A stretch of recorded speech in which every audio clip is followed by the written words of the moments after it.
वालेकुम स्टूडेंट्स, कैसे हैं आप सब। उम्मीद है आप सब ठीक होंगे और आपकी दिसंबर की छुट्टियां घर में बहुत अच्छी गुजरी होंगी। हम आज अपना सबक शुरू करेंगे। ये हमारी उर्दू की क्लास है, सफ़ा नंबर 126।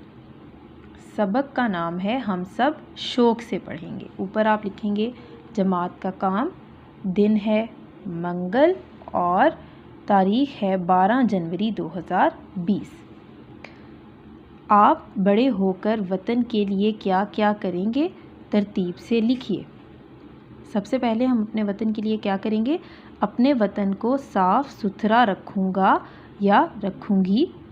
खूब मेहनत करके अपने वतन का नाम रोशन करूँगा।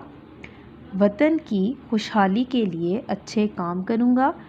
अपने वतन की हिफाजत करूँगा। इसके बाद अब हम इसी सबक के कवायद करेंगे।